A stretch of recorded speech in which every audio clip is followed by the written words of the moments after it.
में आपका स्वागत है। मैं मनोज। देखिए, हमारा विशेष कार्यक्रम है कि अगर आप घर पर हैं और अगर आप घर पर हैं किसी कारणवश नहीं आ पा रहे हैं तो हम आपको पूरे पूजा समिति के द्वारा जो पूजा हो रहा है उसका दर्शन हम आपको करा रहे हैं। और अभी हम नाका नंबर 6 पर अवस्थित है। नाका नंबर 6 पर है जो देखिए यहाँ भी काफ़ी परंपरागत तरीके से पूजा अर्चना होती है। और सबसे बड़ा बात यह है कि हर वर्ष यहाँ जो मूर्ति कलाकार हैं वो इस तरह मूर्ति को शक्ल देते। देखिए कितने चेहरे पर ओज है और खासकर ये चेहरा एक माँ देवी का जो है वो स्वरूप है, भव्य स्वरूप वो दिखाई दे रहा है। और जितने भी यहाँ प्रतिमा बनाए गए हैं सभी का जो प्रतिमा है वो देखिए कितने पूरे आकर्षक तरीके से बनाया गया और सबके चेहरे पर एक भाव झलकता है। जो कलाकार होते हैं उसकी महिमा यही है कि वो जो मूर्ति है उसके चेहरे से भाव। हमारे साथ अमरनाथ प्रसाद, हम यहाँ के सदस्य।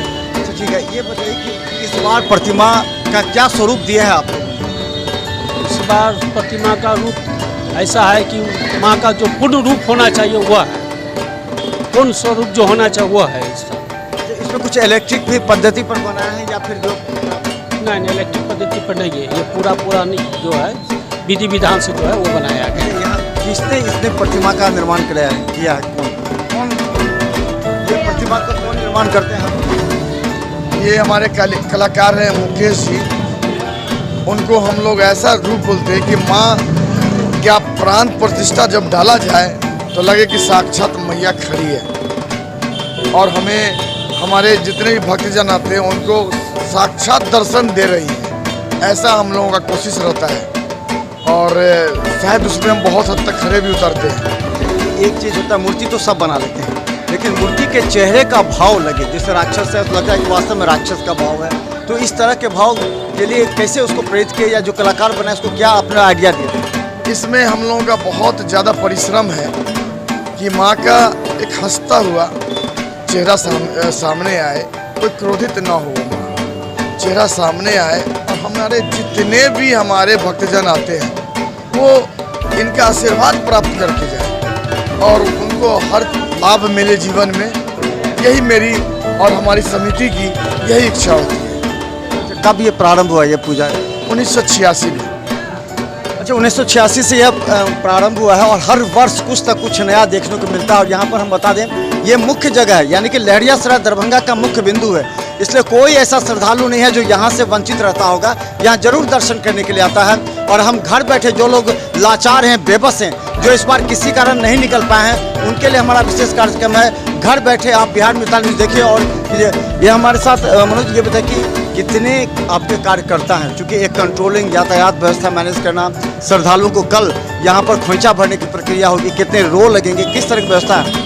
हमारे पूजा स्थल पर नाका नंबर 6 में टोटल 51 आदमी मेंबर हैं और हमारे जो यूथ हैं वो सबको मतलब संस्था की ओर से कार्ड मिलेगी और यातायात व्यवस्था, बिजली व्यवस्था, पंडाल व्यवस्था, ये सारे प्रबंधन जो है एक आदमी का सबका उसको ज़रूरत पड़ेगा तो अध्यक्ष साहब से बात करेंगे, सचिव से बात करेंगे और हम लोग जितने भी आदमी हैं सभी आदमी मिलजुल करके खोइचा भरने के लिए हजारों की संख्या में, तो उसके लिए किस तरह व्यवस्था है? इस तरीके के हम लोग को आज से ही हम लोग का जो स्टार्टिंग है और हम लोग बैठा करके 5-5 करके जो है हम लोग उनको अंदर लाएंगे। दोनों तरफ हम लोग का पंडाल का व्यवस्था है और हम लोग कोशिश करेंगे कि यथासंभव हम लोग प्रयास करके अच्छे ढंग से उन लोगों को खोइचा भराएंगे। इसके अलावा भी कोई कार्यक्रम है?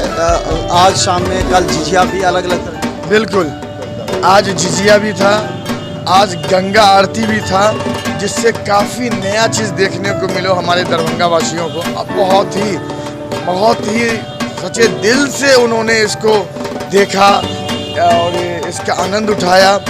कल हमारा गंगा आरती है, कल हमारा जागरण का भी प्रोग्राम है, कल महाप्रसाद का भी प्रोग्राम है, कल और भी हमारी कुछ कोशिश करेंगे कि डांडिया का भी शायद प्रोग्राम हो, कोशिश करेंगे अगर समय मिले तो। प्रशासन ने कितना सहयोग मिला? कहा जाता है कि कई जगह ट्रैफिक व्यवस्था के लिए जो व्यवस्था लाई गई है उसमें तिपहिया वाहन की व्यवस्था हुई, तो आपको प्रशासन से कितना, यातायात पुलिस से कितना सहयोग? यातायात का जहाँ तक बात है तो हमारे पूजा स्थल के ठीक सामने डीएसपी साहब का ऑफिस है और उन्होंने काफ़ी हम लोगों को योगदान दिया अपने सिपाही के द्वारा, अपने प्रशासनिक के द्वारा। बहुत ज़्यादा बढ़िया व्यवस्था थी जो यहाँ पे जाम नहीं लगने देते हम। और चूँकि ये ऐसे भी DMCH का रोड है, ऐसे भी इसको एकदम क्लियर रखना है, किस समय कौन सा इमरजेंसी आ जाए उसको ध्यान में रखते हुए हम लोग पूरा उस पर मुस्तैद रहते हैं। कितने कार्यकर्ताओं की टीम है? हम लोग का कार्यकर्ता है जो 51 आदमी का टीम है। 17 आदमी यातायात व्यवस्था में है और पंडाल व्यवस्था में है। 7 व्यवस्था वो कार्ड इशू किया गया। सबको कार्ड इशू किया गया। तो हम बता दें, देखिए पूरा टीम है यहाँ पर, 51 लोगों की टीम है। और सामने देखिए कि जो भक्तजन आते हैं वो पूरी तरह यहाँ पूजा अर्चना और श्रद्धा के साथ यहाँ पूजा करते हैं। और सबसे बड़ी बात है, कल यहाँ पर काफ़ी संख्या में लोग आएंगे जो यहाँ पर आपको खोइछा भरने के लिए, तो उसके लिए सिस्टम अलग अलग तैयार करना पड़ता है।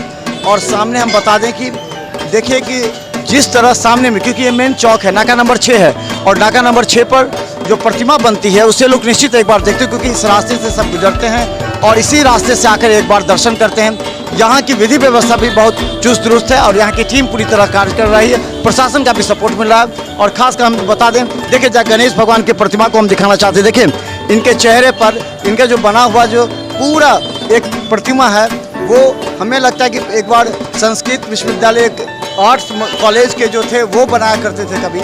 तो इनके प्रतिमा में सभी रियल ज्वेलरी है। गणेश भगवान का मुकुट है वो चांदी का है, लक्ष्मी माँ का कान का टीका नथिया वो सोने का है, माँ दुर्गा का नथिया टीका कान का वो सोने का है, गले में चांदी की है, कमर में चांदी की है, सरस्वती माँ की नथिया टीका वो सोने की है, ये भगवान का मुकुट वो चांदी की है।